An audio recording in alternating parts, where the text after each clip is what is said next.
미가 선지자의 메시지, 하나님께서 미가 선지자를 통해서 주신 메시지가 7장까지 나오는데요.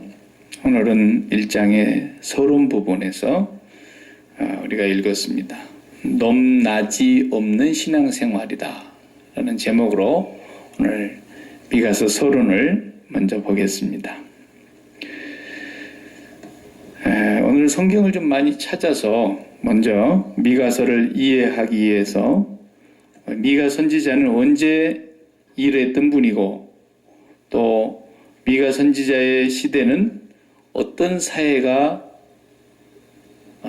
이루어지고 있었는가, 어떤 세상에서 미가가 선포했는가, 우리가 이것을 조금 성경을 찾으면서 함께 보도록 하겠습니다. 미가 선지자는 이사야와 함께 일했던 사람입니다. 이사야 선지자가 선배 선지자라면 미가 선지자는 후배 선지자예요.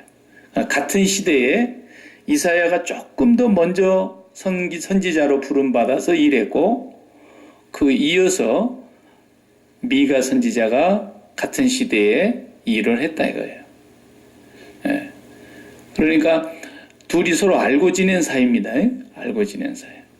그리고 이제 미가 선지자가 죽은 뒤에 한 100년이 지날 정도 됐을 때 이사야 선지자도 떠났고 미가 선지자도 이제 세상을 떠난 뒤에는 누가 활동했냐면 에레미야 선지자가 활동을 하게 됩니다. 그러니까 에레미야 선지자는 미가 선지자의 그 선포하신 메시지를 다 알고 있었어요. 그 당시에. 우리가 그런 것들을 좀 한번 찾으면서 오늘 서론이니까 미가서를 좀 자세히 보겠어요. 먼저 에레미야서를 잠깐 펴보겠습니다. 26장. 에레미야 26장입니다. 1092페이지인데요. 성경마다 좀 페이지 수가 차이는 있어도 제 성경은 1092쪽으로 나오는데 에레미야 26장 10절입니다. 자, 우리가 지금 미가 선지자의 시대를 보려고 하는데 먼저 미가가 에레미야 선지자가 알고 있었구나. 이걸 한번 보겠어요. 유다의 고관들아, 정치하는 사람들을 얘기하는 거예요 지금. 유다의 높은 양반들아, 그 말이죠. 고관들이 이 말을 듣고 왕궁에서 여호와의 성전으로 올라가 여호와의 성전 새 대문의 입구에 앉음에, 읽어보세요. 제사장들과 선지자들이 고관들과 모든 백성에게 말하여 이르되 이 사람은 죽는 것이 합당하니 너희 귀로 들은 같이 이 성에 관하여 예언하였음이라. 지금 예레미야가 예언을 하고 있는데 높은 고관들이 성전에 모였어요. 그래가지고 이 에레미야가 예언을 하고 다니는 이 예언을 들었으니까 에레미야를 어떻게 할 거나 이 사람은 어떻게 해야 되겠느냐라는 것 때문에 모인 거예요. 어떻게 하자 그랬어요? 이 사람은 죽는 것이 합당하니 11절에 있잖아요. 죽여야 된다 이거예요. 죽여야 한다. 에레미야를. 그러니까 에레미야가 12절에 모든 고관과 백성에게 말하여 이르되 여호와께서 나를 보내사 너희가 들은 바 모든 말로 이 성전과 이 성을 향하여 예언하게 하셨느니라. 하나님이 보내서 예언하라 그래서 내가 예언했다 그랬어요. 그런즉 다 같이 너희는 너희 길과 행위를 고치고 너희 하나님 여호와의 목소리를 청종하라. 그리하면 여호와께서 너희에게 선언하신 재앙에 대하여 뜻을 돌이키시리라. 회개하라는 거예요. 하나님의 말씀을 내가 지금 전달하는 거니까. 그러면서 뭐라 그러니까 에레미야가 보라 나는 너희 손에 있으니 너희 의견에 좋은 대로 옳은 대로 하려니와. 그러니까 죽이려면 죽이고 하고 싶은 대로 해라. 나를 잡아 죽이고 싶으면 죽여라. 그러나 15절 너희는 분명히 알아라. 너희가 나를 죽이면 반드시 무죄한 피를 너희 몸과 이 성과 이 성 주민에게 돌리는 것이니라. 이는 여호와께서 진실로 나를 보내사 이 모든 말을 너희 귀에 말하게 하셨음이라. 분명히 하나님이 보낸 선지자가 와가지고 뭐라 그러냐면 이 성전도 망하고 이 성도 망하고 이 백성 이 나라가 망할 것이다 라고 선포하라 그런 거예요. 여러분 이 말을 잘 들으셔야 돼요. 자, 지금 시대로 이 본문을 가져와 볼게요. 하나님께서 박일규 목사를 세워서 선포하게 하시는데 이렇게 살면 여러분은 전부 망하고 결국은 천국도 못 가고 지옥 가게 됩니다. 이렇게 이제 설교를 했다고 해봅시다. 제 에레미야가 그렇게 했잖아요. 그러니까 그 소리를 들은 사람들이 다 모였어. 아, 박 목사가 저거 설교하는 거죠. 큰일이다. 에? 우리를 다 지옥 자식으로 만들어 놓고 지옥 간다 그러니 이거 어떻게 해야 되느냐 말이지. 에이, 저 사람은 그냥 내쫓아 버리자. 내쫓으면 다행인데 에레미야는 죽여버리자 그러잖아요. 지금 죽여버리자. 예. 지금 이렇게 나오는데 에레미야가 뭐 죽이고 싶으면 죽이고 당신들 알아서 하고 싶은 대로 해라. 그러나 나를 죽이면 무지한 피를 흘리는 것이고 이 피값은 너희와 너희 자손들에게 돌아갈 거다. 죄값을 당할 거다. 이렇게 지금 얘기를 하고 있는 거예요. 자, 16절에 고관들이 어떻게 하는가 봐요. 고관들과 모든 백성이 제사장들과 선지자들에게 이르되 이 사람이 우리 하나님 여호와의 이름으로 우리에게 말하였으니 죽일 만한 이유가 없느니라. 죽이지 말라는 거예요. 죽일 만한 이유가 없지 않냐.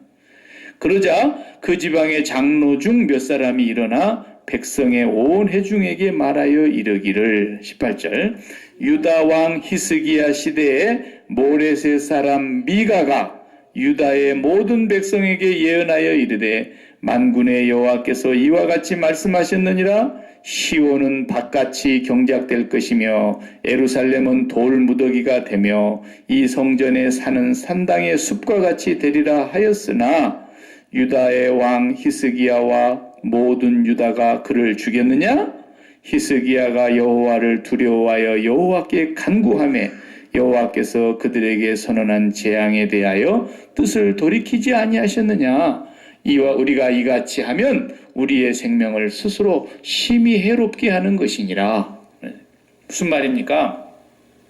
야, 미가 선지자가 그때 그렇게 설교를 했을 때에 그 당대 사람들이 미가 선지자를 죽였느냐? 죽이지 않았다. 오히려 히스기야 왕은 그 설교를 듣고 회개했다. 온 백성이 회개하면서 다 하나님 앞에 용서를 받았지 않느냐. 근데 우리는 왜 똑같은 말씀을 여호와께서 보낸 에레미야가 하고 있는데 죽이자 그러냐? 지금 그 얘기하는 거예요. 그러니까 에레미야 선지자 때와 미가 선지자 때가 사실은 비슷한 때입니다. 그런데 에레미야 선지자 때가 더 심각한 때였어요. 그러니까 에레미야 선지자는 더 심각한 말씀을 전하지 않을 수 없었던 거죠. 근데 에레미야를 막 죽이자 그러는 거예요. 그리고 에레미야 선지자 한 사람만 있었던 게 아니에요. 대표적인 또 선지자가 하나냐라는 선지자 있었어요. 이 하나냐는 궁중에서 예언을 하는 사람이었어요. 왕이 불러다가 하나님께서 뭐라고 말씀하신 것이 있었습니까? 하나냐한테 물어보면 하나냐는 그 에레미야 그놈이 쓸데없는 소리를 하고 다니는데 내가 하나님께 들었는데 우리가 뭐 바빌론의 포로로 끌려간다는 둥, 뭐 나라가 망한다는 둥, 성전이 불탄다는 둥, 다 그 거짓말입니다. 우리가 이 바빌론에 끌려가기는 끌려갈 텐데 내가 기도해 보니까 2년만 있으면 다시 해방돼서 돌아온다고 하나님이 그러십니다. 아마 하나냐는 그러는 거예요. 근데 에레미야는 뭐라 그래요? 2년은 무슨 2년이야? 70년 동안 가서 포로 생활을 해야 된다 그랬어요. 그러니까 하나냐가 막 에레미야를 잡아다가 뺨을 때리고 그럽니다. 여러분, 그러니까 분명하게 알아야 될 것은 뭐냐면요. 하나님의 선지자 중에 참 선지자와 거짓 선지자를 어떻게 구분하느냐는 거예요. 첫 번째는 그 말대로 이루어지면 참 선지자고 안 이루어지면 거짓 선지자죠. 근데 하나냐가 한 말은 하나도 안 이루어졌어요. 뭐 2년 만에 돌아온다고 그랬거든요. 2년 만에 돌아오기는요 70년 만에 돌아왔어요. 에레미야 선지자의 말대로 했어요. 회개를 끊임없이 선포했고 죄를 지적했고 이대로 가면 반드시 하나님이 망하게 하신다는 걸 선포한 거예요. 그러니까 참 선지자의 말은 우리 인간의 본성을 거스르게 되어 있어요. 인간의 본성은 죄를 좋아하고 인간의 본성은 세상을 좋아하게 되어 있거든요. 세상을 사랑하게 되어 있거든요. 세상에 관심을 더 많이 갖게 되어 있어요. 우리 인간의 본성은.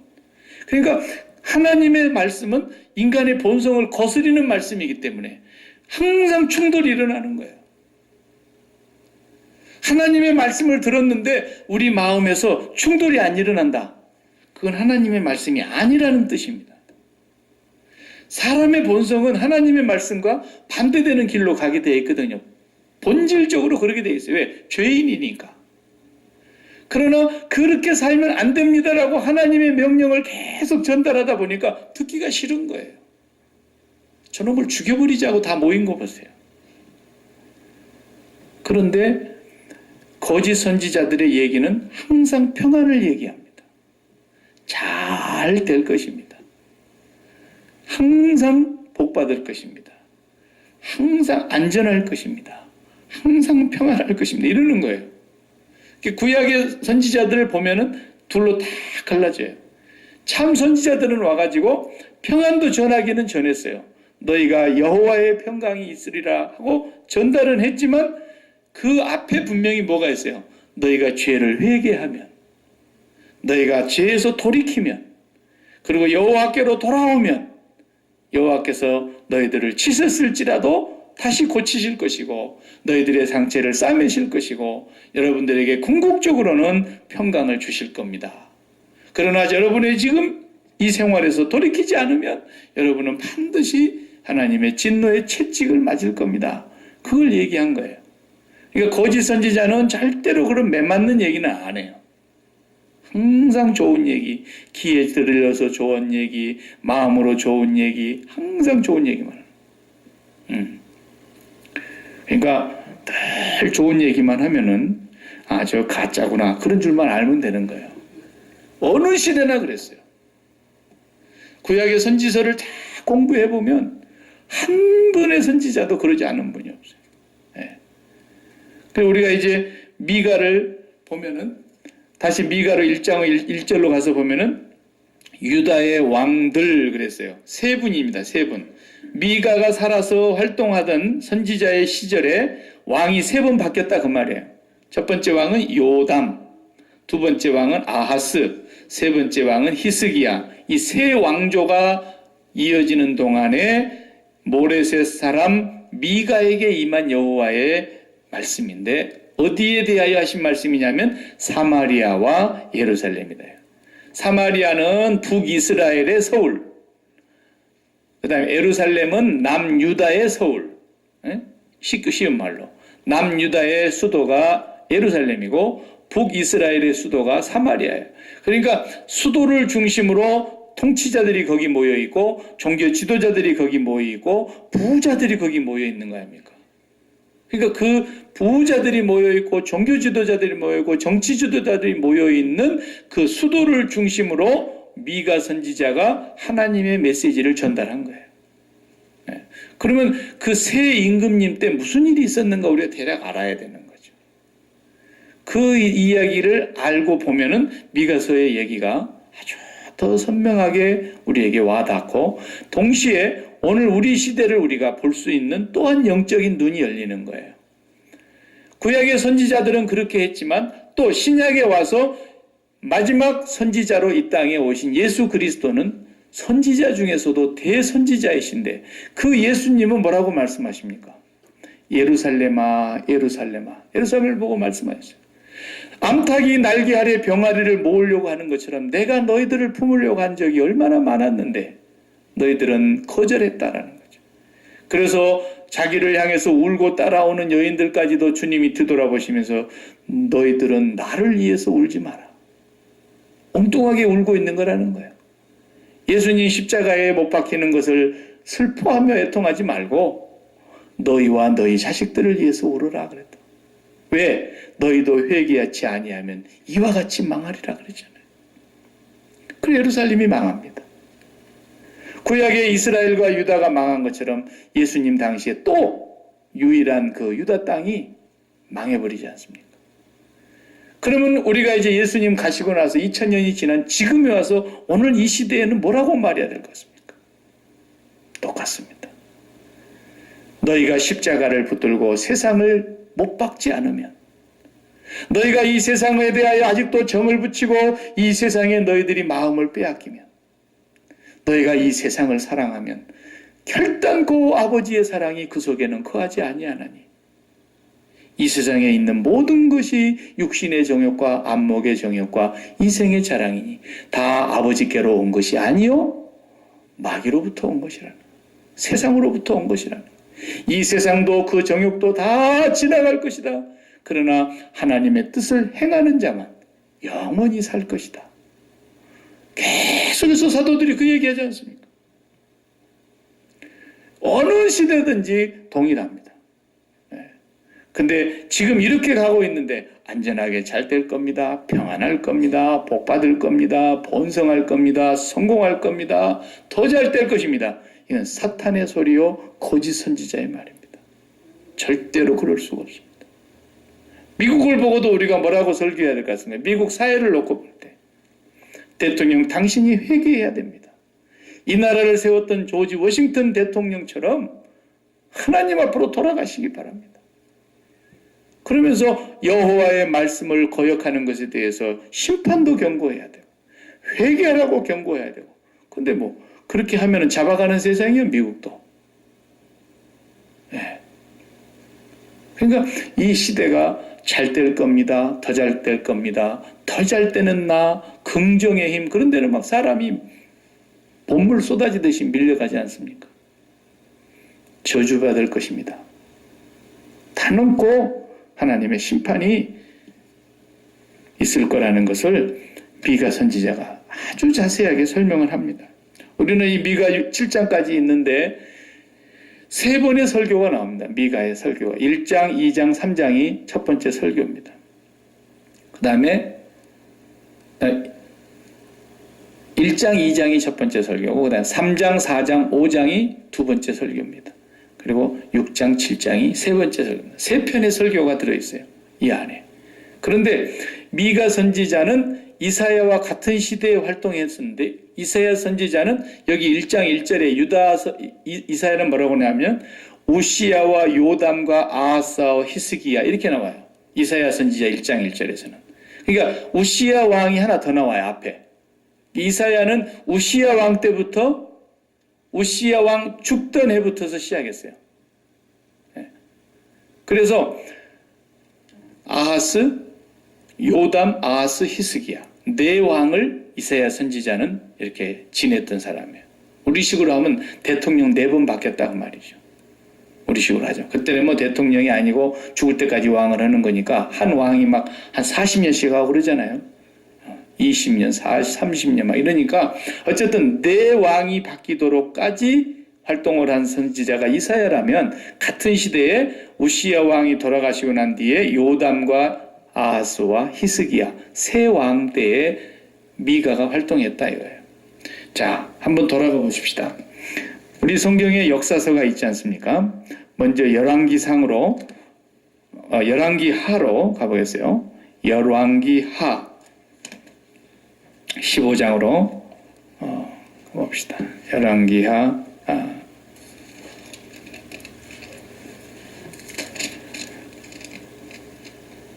열왕기하 15장은 587페이지네요. 저 성경은 587페이지. 자, 성경을 오늘 좀 찾아야 되겠어요. 서론인데 보시면 15장 1절에 이스라엘 왕 여로보암 제27년에 그랬어요. 이 여로보암 왕, 이 사람은 여로보암 2세를 말합니다. 여로보암 왕 27년에 유다 왕 아마샤의 아들 아사랴 그랬는데 이 사람이 우시야예요. 우시야. 네. 우시야를 아사랴라고도 합니다. 아사랴가 왕이 되니 그가 왕이 될 때의 나이가 16세였다 이거예요.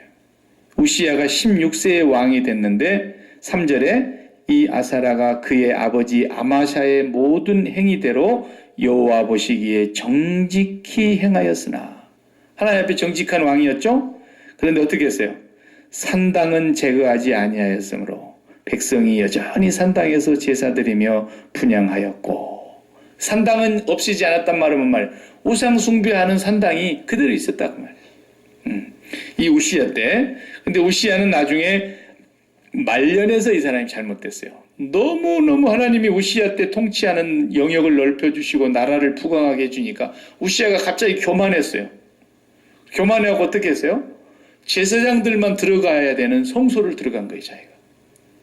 거기를 그냥 뛰어들어가가지고 성소 안에서 제사장만이 집례하게 되어 있는 그 율법에 명한 걸 어기고 자기가 분향을 했어요. 그러니까 막 제사장 70명이 따라 들어가가지고 왕이여 이러시면 안 됩니다. 아니되옵니다. 그래서 막 왕을 끄집어내려고 그러는데 왕이 제사장들을 다 물리치고 자기가 들어가서 탁 한 거예요. 그 하다가 어떻게 됐어요? 이마에 나병이 바로 발병이 됐죠. 그래서 이 사람은 왕궁에 거하지 못하고 별궁으로 쫓겨나서 죽을 때까지 별궁에서 있다가 죽었어요. 그래서 우시야 왕이 딱 죽자 이사야 선지자가 이사야 6장 1절에 보면 우시야 왕이 죽던 해에 그렇게 나오잖아요. 우시야 왕이 죽던 그 해에 스라베의 보좌가 펼쳐져 있고 하늘로부터서 그 하나님의 성소에서 옷자락이 땅에까지 펼쳐져 있는데 거룩하다 거룩하다 거룩하다 천사들이 창화하며 하나님 찬양하는 소리가 들렸고 그러면서 이사야가 거기서 부름받지 않습니까? 누가 나를 위하여 갈꼬. 그럴 때 하나님이 이제 이사야를 택하고 보내십니다. 요 장면이 지금 우시야의 얘기고 그 다음에 우시야 다음을 보세요. 우시야 다음에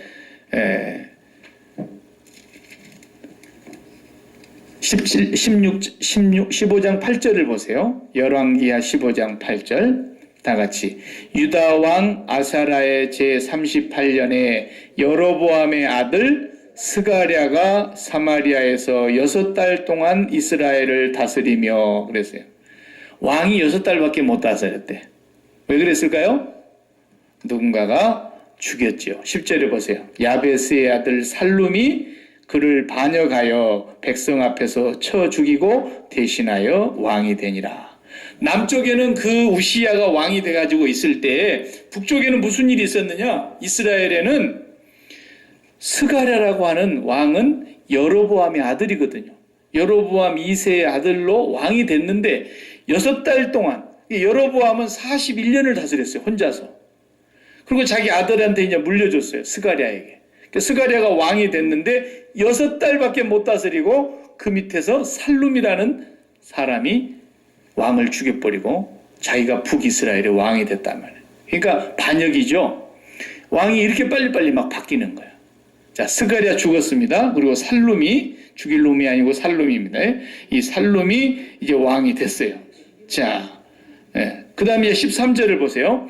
유다 왕 우시야 왕 제39년에 남쪽을 말하는 거예요. 남쪽 우시야 왕은 아까 아사랴를 말하는 거죠. 아사랴 우시야는 왕이 된 지 39년이 됐는데 야베스의 아들 살룸이 사마리아에서 왕이 되어 얘는 얼마나 다녔대요? 한 달. 왕이 취임식 하자마자 한 달도 채 되기 전에 그 밑에 또 반역한 사람이 나타나가지고 또 죽입니다. 보십시오. 북이스라엘은 난리가 나는 거예요, 지금. 누가 죽였습니까? 가디의 아들 무나헴이 디르사에 붙어서 사마리아로 올라와서 야베스의 아들 살룸을 거기에서 쳐 죽이고 대신하여 왕이 되니라. 그래서 그냥 살룸은 한 달 살고 그냥 왕으로 한 달 하고 죽었어요. 이게 북이스라엘은 지금 막 요동치는 거예요, 막 나라가. 6개월 하고 죽고 한 달 만에 죽고 그 다음에 이제 무나헴이 얼마나 다스린가 보십시다. 자, 17절 유다 왕 아사라 제39년에 우시야 39년입니다. 북쪽에는 어떻게 됩니까? 가디의 아들 무나헴이 이스라엘에서 왕이 되어 사마리아에서 10년간 그래도 지는 죽여놓고 한 달 만에 왕 죽이고 왕이 됐는데 10년 다스렸네요. 10년. 어떻게 다스렸는가 봅시다. 18절에 여호와 보시기에 악을 행하여 이스라엘로 범죄하게 한 느밧의 아들 여로보암의 죄에서 평생 떠나지 아니하였더라. 그랬어요. 자, 여러분, 죄가요. 두 가지로 성경은 기록을 해요. 여호와 보시기에 정직히 행하여 그럴 때는 항상 누구의 이름을 듭니까? 다윗. 그 조상 다윗의 길로 행하여 여호와 보시기에 정직하게 행하였더라. 항상 하나님의 뜻대로 가는 사람의 이름을 할 때는 앞에 다윗이 먼저, 그 다음에 여호와 보시기에 악을 행하여 그럴 때는 항상 누가 옵니까? 느밧의 아들 여로보암의 길로 갔다. 여로보암은 악한 사람의 대명사예요. 가장 악한 사람이었어요. 그래서 다윗과 여로보암의 이 두 사람의 이름을 가지고 한 사람은 여호와 보시기에 정직히 행하였다. 한 사람은 여호와 보시기에 악을 행하였다. 이렇게 할 때마다 달려붙는 왕의 이름입니다. 그러니까 북쪽 이스라엘은 지금 악한 여로보암의 길을 계속 평생 떠나지 않았다는 거예요. 평생. 자, 그 다음에 23절로 넘어가 보세요. 북이스라엘의 23절 부가히야라는 사람이 나옵니다. 부가히야. 유다 왕 아사라 50년에 우시야 왕이 엄청 오래 다스렸어요. 50년에 무나엠의 아들 부가히야가 사마리아에서 이스라엘 왕이 되어 2년간 다스리며 2년간. 이 사람도 죽이고 왕이 된 거예요. 네, 죽이고 왕이 됐어요. 그래서 2년간 또 다스립니다. 근데 어떻게 다스립니까? 24절에 여호와 보시기에 악을 행하여 이스라엘로 범죄하게 한 느밧의 아들 여로보암의 죄에서 떠나지 아니한지라. 그랬어요. 자, 또 봅시다. 25절 다 같이. 그 장관 르말랴의 아들 베가가 반역하여 사마리아 왕궁 호이소에서 왕과 아르곱과 아리아를 죽이되 길르앗 사람 50명과 더불어 죽이고 대신하여 왕이 되니라. 장관 중에 베가라는 장관이 또 죽입니다. 부가히야를. 그러니까 뭐 북쪽은 그냥 왕이 죽다가 살다 계속 엎치락 하는 거예요. 자, 그 다음에 베가는 이제 어떻게 되는가 봅시다. 27절에 유다의 왕 아사랴 제52년에 르말랴의 아들 베가가 이스라엘의 왕이 되어 사마리아에서 20년간 다스리며, 꽤 다스렸네요. 20년간 뭐 했는가 보세요. 28절 여호와 보시기에 악을 행하여 이스라엘로 범죄하게 한 느밧의 아들 여로보암의 죄에서 떠나지 아니하였더라. 이 본문은 계속 나와요. 자, 그 다음에 베가는 어떻게 된가 봅시다. 30절 우시의 아들 요담 제20년에 엘라의 아들 호세아가 반역하여 르말라의 아들 베가를 쳐서 죽이고 대신하여 왕이 되니라. 예, 베가가 이제 또 죽임을 당합니다. 그리고 이제 호세아가 왕이 되는데 이 호세아는 마지막 왕입니다. 북이스라엘에 망하는 마지막 왕이에요. 그래서 호세아는 이제 나라가 없어져 버리게 되기 때문에 호세아를 끝으로 해서 북이스라엘은 지구상에서 없어져 버리죠. 그리고 없어진 거예요. 그리고 이스라엘 나라가 자치를 감춘 거예요. 이 땅에서.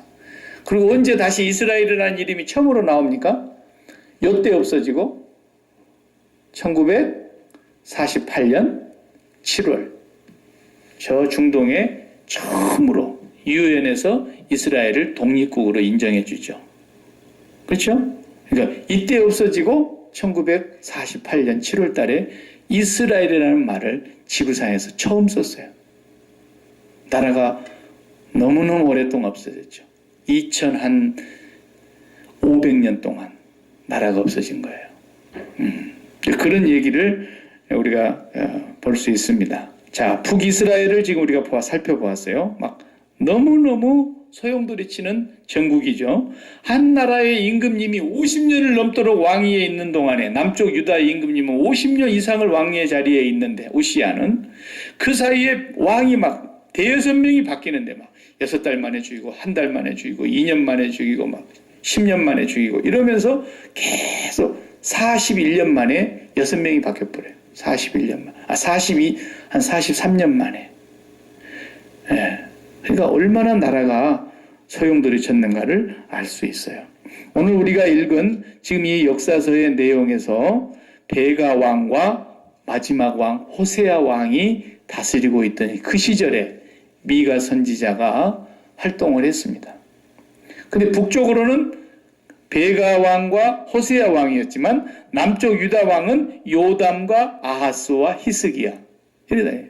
그러니까 북쪽에는 김일성이가 다스리고 있었을 때 남쪽에는 이승만 대통령이나 또 박정희 대통령이 다스리고 있었고 또 북쪽에서 김일성이 죽고 또 김정일이가 다스리고 있을 때는 남쪽에서는 김영삼 대통령, 김대중 대통령 이렇게 다스리고 있었고, 또 이제 좀 있다가 또 김정일이 죽고 나서 또 김정은이가 다스리고 있을 때는 이제 또 박근혜 대통령이 이렇게 왕이 계속 남쪽 북쪽이 바뀌고 있는 상황이라 그 말이에요.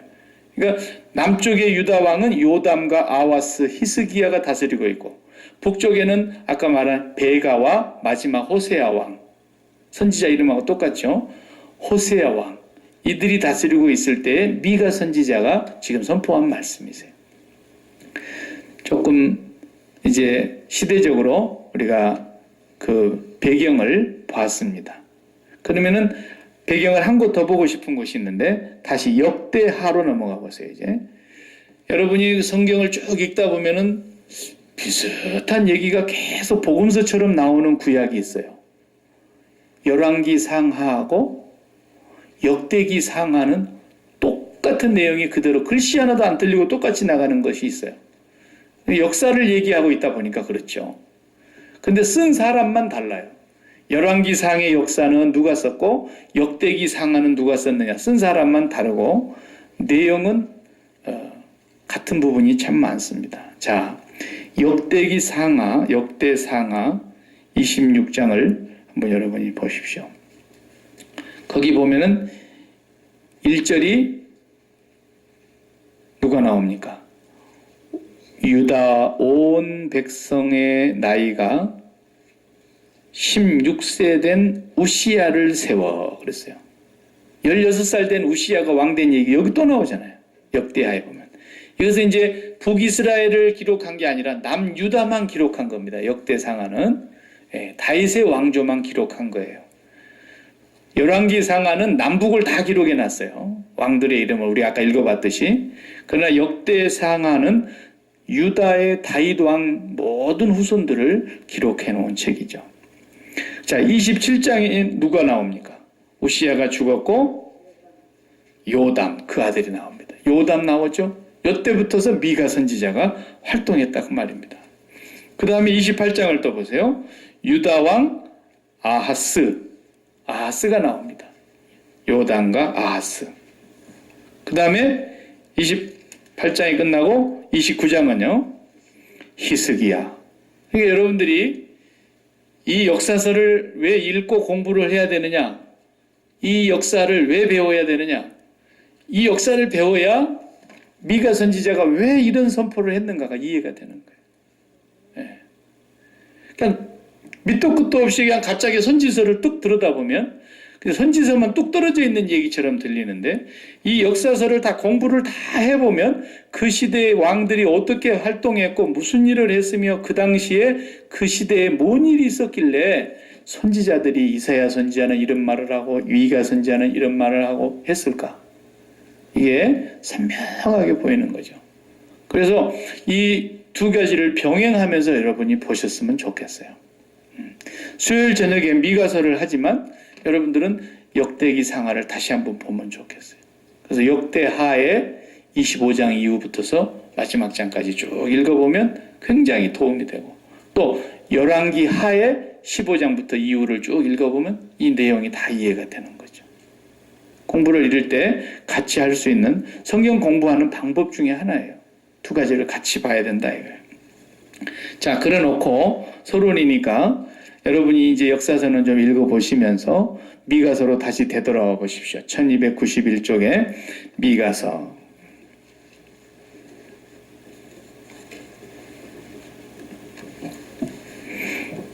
자, 미가서 보니까 2절에 백성들아 너희는 다 들을지어다. 이 설교가 아주 간단해요. 이 양반은.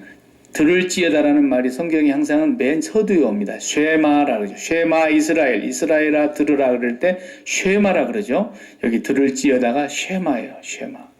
그런데 3번 나와요. 말하자면 1장에 나오고 3장에 나오고 6장에 나오고 3번의 설교가 나오기 때문에. 자, 그래서 너희는 다 들을지어다. 땅과 거기에 있는 모든 것들아 자세히 들을지어다 그랬어요. 그러니까 건성건성 듣지 말라는 거죠. 귀로만 듣지 말고 마음으로 들으라는 얘기죠. 주 여호와께서 너희에게 대하여 증언하시되 곧 주께서 성전에서 그리하실 것이니라.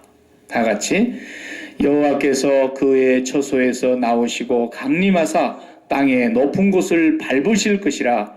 그 아래에서 산이 높고 골짜기들이 갈라지기를 불 앞에 밀초 같고 비탈로 쏟아지는 물 같을 것이니 그랬습니다.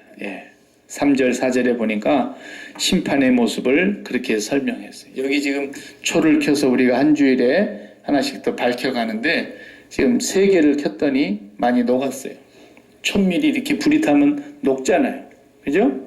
하나님의 심판이 마치 이렇게 1000mm 녹아내리는 것처럼 산의 높은 곳이 마치 거인이 애기들이 이렇게 시내 바닷가에 가서 모래성을 이렇게 쌓아놨는데 그냥 어른이 발로 확 밟아버리면 그냥 모래성이 확 허물어지잖아요. 그런 것처럼 여기 심판의 내용이 여호와께서 그의 처소에서 나오시고 강림하사 땅의 높은 곳을 밟으실 것이라. 그러면 그냥 발 아래 밟히는 것이 어떻게 된다는 거예요? 녹아버린다는 거예요. 녹아버린다. 불 앞에 초밀이 이 초가 녹는 것처럼 녹아버릴 것이라. 골짜기들이 다 갈라져 버리고 마치 홍수에 산골짜기에 막 물이 쏟아져 내리는 것처럼 돼버리고 말 것이다. 심판을 지금 그렇게 설명하고 있는 거예요. 이게 무슨 얘기겠어요? 높은 곳을 하나님께서 밟아버린대요. 높은 곳을 팍 밟아버린대. 이 높은 곳을 밟아버린다는 얘기가 무슨 얘기냐면 높은 곳이라는 것은 물론 지리적으로 높아요. 사실은. 예루살렘 성이 높은 곳에 있고 사마리아의 성이 높은 곳에 있죠. 그러니까 그 높은 곳이라고 하는 것은 여러 가지 의미가 있어요. 요새라는 뜻도 있어요. 요새. 요새를 저 밑에다 요새하는 사람 봤습니까? 요새는 높은 곳에다가 요새를 하죠. 적들이 함부로 침공해 들지 못하도록. 그러니까 거기는 수도예요. 수도. 전쟁에서 수도가 함락되면은 제일 위험하잖아요. 그런데 그 수도에 왕이 있고 거기에 왕의 고관들이 있고 그리고 백성의 통치자들이 다 거기 모여 있고 거기에 하나님의 성전이 있고 북이스라엘도 성전이 사마리아에 있었어요. 자기들 나름대로 베델과 사마리아에다가 또 단에다가 쌓아놨어요. 예루살렘에 성전이 있어요. 종교 지도자들이 거기 모여 있어요. 부자들이 어디 살겠어요? 전부 서울에 살죠. 수도에 사는 거예요. 그러니까 거기가 땅의 높은 곳이라는 뜻이에요. 그게 바로.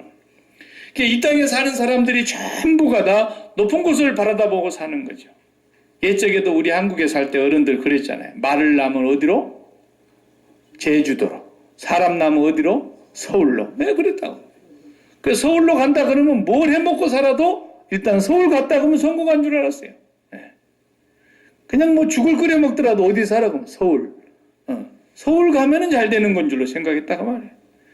이 사람들이 서울, 사마리아, 그리고 예루살렘 거기에서 사는 높은 곳에 있는 자들아 여호와께서 성전에서 강림하실 텐데 높은 곳을 그 발로 밟으면 불 앞에 촛물이 녹아나듯이 산골짜기가 쪽쪽 갈라지면서 거기에서 홍수가 쏟아져 내리듯이 하나님의 심판이 임할 것이다. 이게 이제 선포하는 거예요. 왜 그런 하나님의 심판이 임할 것이라는 것에 대해서는 역사서에 자세하게 나옵니다. 결국은 이건 뭘 심판한다는 얘기입니까? 여기 그 다음 읽어보면은 산당 얘기가 나옵니다. 산당. 5절에 이는 이유가 있죠. 다 그렇게 심판하는 이유는 다 야곱의 허물로 말미암으며 이스라엘 족속의 죄로 말미암음이라. 다 같이 야곱의 허물이 무엇이냐? 사마리아가 아니냐? 유다의 산당이 무엇이냐? 예루살렘이 아니냐? 내가 사마리아를 들의 무더기 같게 해버리겠다. 싹 다 갈아엎어버리겠다는 거죠. 그리고 그 돌들을 골짜기에 쏟아내리고 그 기초를 다 드러내서 싹 무너뜨려 버리겠다는 거죠. 기초를 다 드러내버린다는 것은 다 무너뜨려 버린다는 얘기 아닙니까? 자, 이것이 1절에서 7절까지는 지금 북쪽 이스라엘에 대한 얘기 나옵니다. 또 7절 다 같이 보십시다. 그 새긴 우상들은 다 부서지고 그 음행의 값은 다 불살라지며 내가 그 목상들을 다 깨뜨리리니 그가 기생의 값으로 모았은즉 그것이 기생의 값으로 돌아가리라. 북이스라엘에 대한 심판이 이렇게 나옵니다. 전부가 다 뭡니까? 우상들입니다. 그 산당이 다 무엇입니까? 우상의 전당들입니다.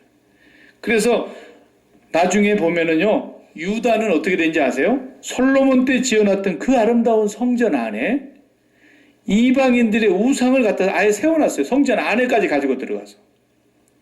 역사서에 보면 나와요. 그러니 하나님의 심판이 안 내려올 수가 있겠습니까? 그 심판이 온다는 것을 이사야도 에레미야도 수없이 가서 전했는데 그냥 에레미야 선지자는 죽여버렸어요. 네. 에레미야 선지자 때 에레미야만 죽은 것이 아니에요. 많은 선지자들이 죽었다는 것이 에레미야서에 보면 나와요. 그리고 미가 선지자도 선포를 하기는 했어요. 근데 죽이지는 않았어요. 미가 선지자는 준엄하게 선포하니까 히스기야 왕이 회개했다 그랬어요. 그래서 그 나라를 하나님이 지켜주시지 않습니까? 그 보면은 우시야는 처음에 잘 나갔다가 교만해가지고 성소에 들어가서 자기가 분양하려다가 문둥병이 발해가지고 죽는 날까지 별궁에 쫓겨나다가 거기서 죽고, 그 다음에 그 아들 요담이 왕이 되는데 미가 선지자가 활동한 그 요담 왕은요, 아버지가 그래갖고 죽는 걸 봤기 때문에 너무 두려워서 왕이 끝날 때까지 성전을 한 번도 안 들어갔다 그랬어요. 성전에 들어가기를 두려워한 거야. 아예. 요담 왕은 한 번도 여호와의 성전에 들어가질 않았다. 성경에 그렇게 기록하고 있어요. 그런데 그래서 여호와 보시기에 정직하게 했다고 기록은 하고 있는데 백성들은 전부 죄악된 길을 떠나지 않았다고 기록되고 있어요. 역사서에 보면. 그 다음에 이제 요담 죽습니다. 그 다음 아하스가 그 아들이죠. 아하스가 왕이 돼요. 이 아하스는 너무너무 또 악한 왕이에요. 정말 이사야 선지자와 미가 선지자가 그렇게 선포해도 돌아오지 않은 왕이었어요. 아하스. 참 신기합니다. 그 다음 아하스가 죽습니다. 히스기야, 그 아들 히스기야가 왕이 됐는데 이 왕은 또 굉장히 정직한 여호와의 길을 갔어요. 다윗을 쫓아갔어요. 그래 또 히스기야가 죽습니다. 뭐 병들었다가 뭐 15년 더 살게 해주니 막 이런 일도 있어 그러잖아요. 히스기야 왕이 죽는데 그 다음 아들이 므낫세가 왕이 됐는데 남쪽 유다 다윗의 후손의 왕 가운데 제일 악한 왕이 므낫세예요. 아버지가 종교 계획을 이렇게 가지고 산당이라는 산당, 우상이라고 하는 전당을 다 없애버렸는데 그 아들이 므낫세가 히스기야 뒤를 이어서 전부 다시 건축했어요. 세상에 이런 악한. 근데 그때 언제 이게 태어난 겁니까? 히스기야가 병들어서 죽게 되었더니 벽을 쳐다보면서 통곡하고 뭐 하나님 앞에 기도했다더라. 하나님이 15년 더 살게 해줬다더라. 그 15년 더 살고 있는 동안에 태어난 임금이 므낫세입니다. 그냥 죽었어야 돼요. 살려달라고 그러지 말고. 15년 더 산다고 하다가 애 하나 더 태어났는데 그놈의 자식이 아버지가 다 청산해버렸던 우상을, 할아버지 아하스가 세워놓은 모든 우상을 아버지 히스기야가 싹 깡그리 없앴는데 그 히스기야 조금 더 살고 있는 동안에 태어난 므낫세가 8살 때 왕이 돼가지고 8살이 뭘 알겠어요. 이게 나이를 먹고 나니까 다시 우상을 다 세웁니다. 그래서 이스라엘의 유다 왕은 이 므낫세 때문에 그 이후로 왕들이 좀 개혁을 해보려고 몸부림을 쳤지만 결국은 개혁이 실패로 돌아가고 나라가 망합니다. 그 얘기들이 쭉 나옵니다. 여러분 오늘은 서론으로서 결론을 제가 이제 맺으려고 하는데 결론을 골로새서 3장 5절에서 제가 맺고 싶습니다. 신약 성경 골로새서 3장 5절로 1절에서 5절이 어떻게 보면 오늘 결론이 될 수 있습니다. 골로새서 신약 성경 327쪽이네요. 저는 그러므로 1절을 제가 볼게요. 그러므로 너희가 그리스도와 함께 다시 살리심을 받았으면 위의 것을 찾으라. 거기는 그리스도께서 하나님 우편에 앉아 계시느니라. 여러분 읽어보세요. 2절 위의 것을 생각하고 땅의 것을 생각하지 말라. 이는 너희가 죽었다 그랬죠. 십자가에서 그리스도와 함께 죽었고 너희 생명이 그리스도와 함께 하나님 안에 감추어졌습니다. 4절 우리 생명이 그리스도께서 나타나실 그때에 너희도 그와 함께 영광 중에 나타나리라. 그러므로 땅에 있는 지체를 죽이라 그랬어요. 땅에 있는 지체가 뭔가 보십시다. 5가지 곧 음란과 부정과 사욕과 악한 정욕과 탐심이니 탐심은 우상숭배니라. 다같이 이것들로 말미암아 하나님의 진노가 임하느니라. 하나님의 심판은 아직 앞으로도 똑같다는 거예요. 자, 마지막 심판이 남아있죠? 예수 그리스도께서 재림하실 것입니다. 그 마지막 바벨론이 무너지는 최후의 심판이 이루어질 것입니다. 그 심판은 무엇으로 말미암아 온다고요? 그 하나님의 진노는 뭡니까? 여기 5가지입니다. 음란과 부정과 사욕과 악한 정욕과 탐심이니 탐심은 우상 숭배니라.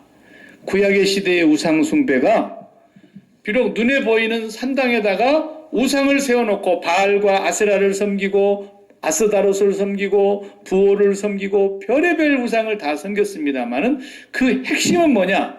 탐심에서 비롯된 거라고 말해요. 탐심. 탐심이 우상 숭배다. 이 말은 무슨 말이냐면 이 사람들이 전부 다 땅의 높은 곳만 바라보는 거예요. 이 세상에 사는 동안에 어떻게 하면 높은 곳으로 올라갈까? 높은 곳이라는 그 의미는 참 깊은 거예요.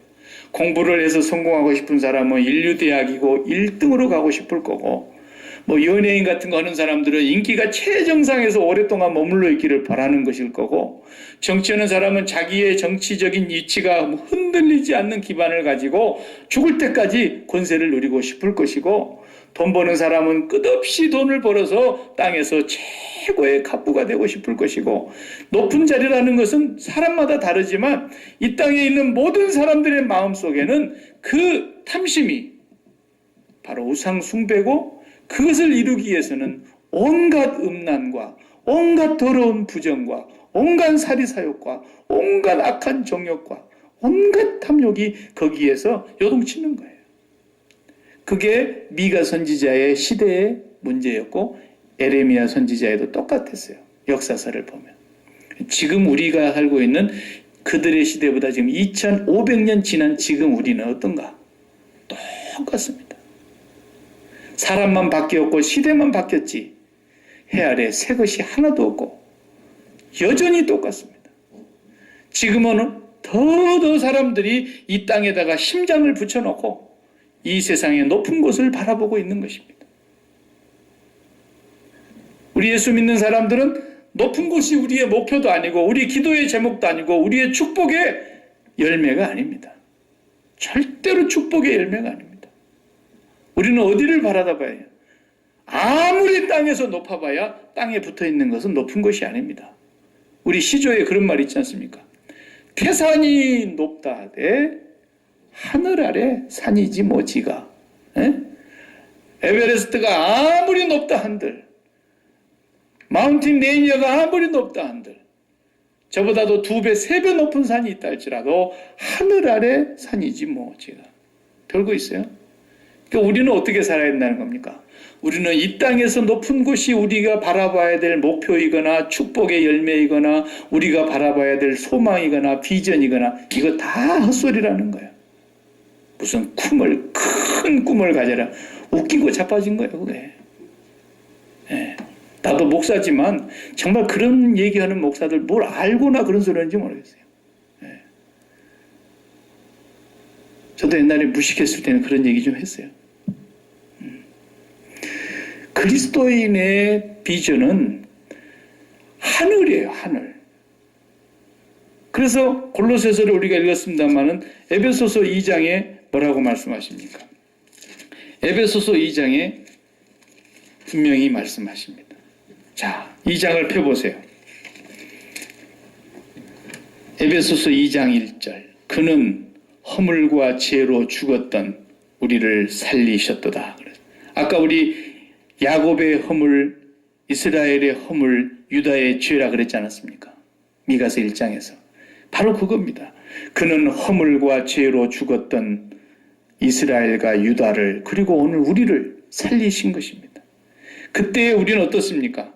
그 가운데서 행하였습니다. 이 세상 풍조를 따랐습니다. 공중권세 잡은 자를 따랐습니다.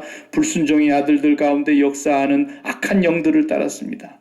전에는 우리도 다 그 가운데서 우리 육체의 욕심을 따라 지내며 육체와 마음에 원하는 것을 하여 다른 사람들과 똑같이 본질상 진노를 받을 사람들이었다는 겁니다. 그렇지 않습니까? 우리도 땅에서 전부 다 육체의 욕심대로 가는 겁니다. 땅에서 최고, 땅에서 높은 곳, 여호와께서 강림하시면 거기를 짓밟아 버릴 거라는 거예요. 네. 우리가 바라봐야 될 비전은 그런 것이 아닙니다. 우리 자녀들이 가져야 될 그런 큰 꿈이 그런 것이 아닙니다. 하나님은 그곳을 반드시 짓밟으려고 심판하러 오시겠다는 것입니다.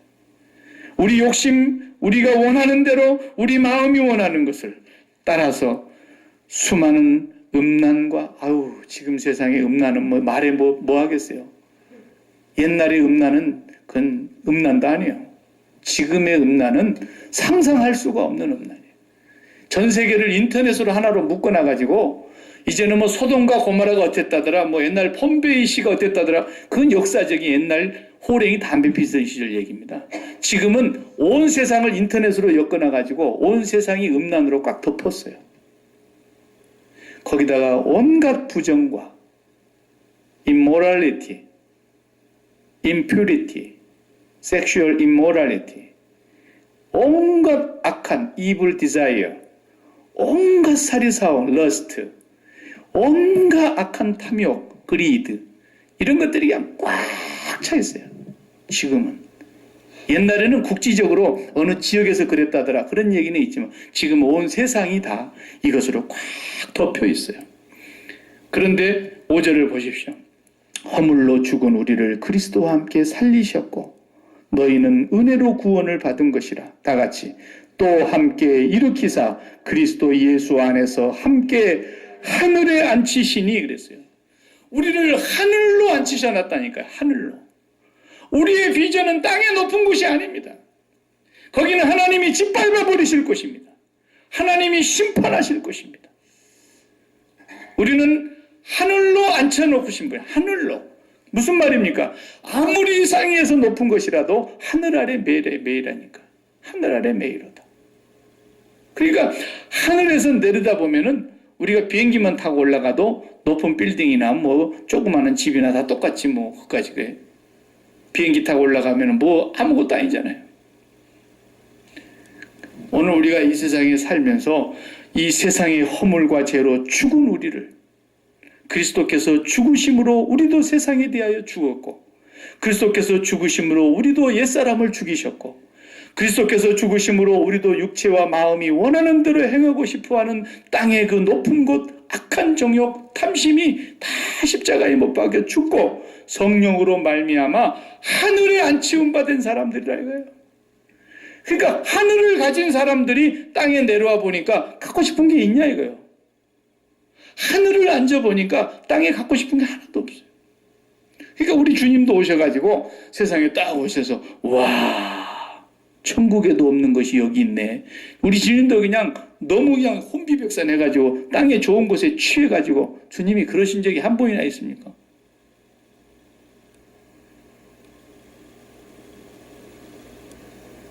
그러니까 땅의 것에 취해 있다 그러면은 그 사람은 회개해야 됩니다.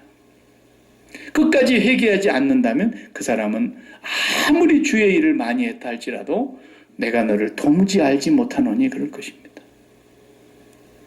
그 사람이 세계적인 목사라고 해가지고 수십만의 성도들을 거느리고 있는 목사라 할지라도 회개하지 아니하고 땅의 것에 취해서 성전의 헌금이나 도적질해서 자기의 배를 불리고 자기 자식들의 만세반석이나 만들어주고 이런 거 저런 거 다 물려줘가면서 그런 짓거리 하는 사람들 그게 지금 아무렇지도 않은 것 같죠?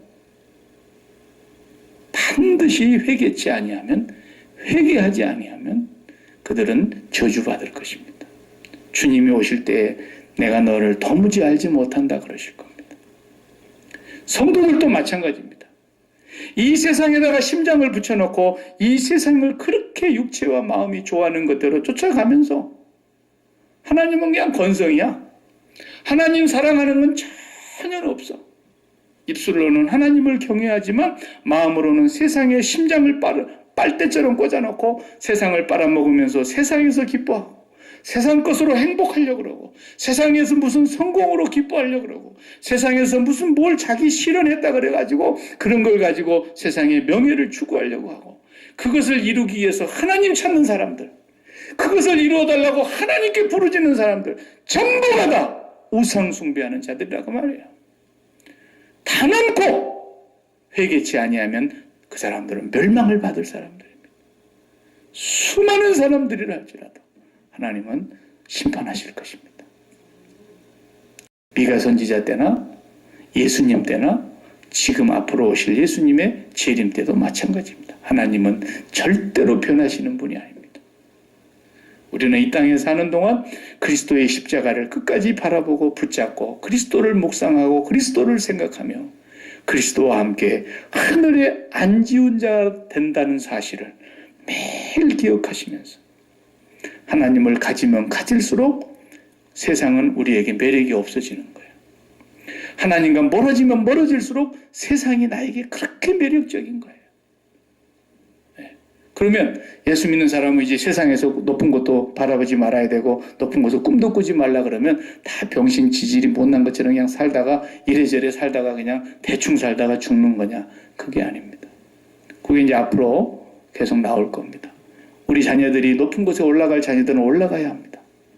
그건 자기가 올라가려고 해서 올라가는 게 아니라 하나님께서 대통령의 자리에 보내는 사람도 있습니다. 하나님은 회사의 사장 자리로 보내는 사람도 있습니다. 그 하나님께서 세상의 말단 사원으로 보내는 사람도 있습니다. 우리는 그것이 이제는 땅에서 성공이냐 실패냐 그런 문제하고는 전혀 다른 얘기가 되는 것입니다. 진정한 신앙에 들어가면 높고 낮아지는 게 없어지는 거예요. 왜 그런가 하는 것을 앞으로 계속해서 미가서를 통해서 우리가 깊이 좀 살펴보겠습니다. 오늘은 이만하겠습니다. 기도하십시다.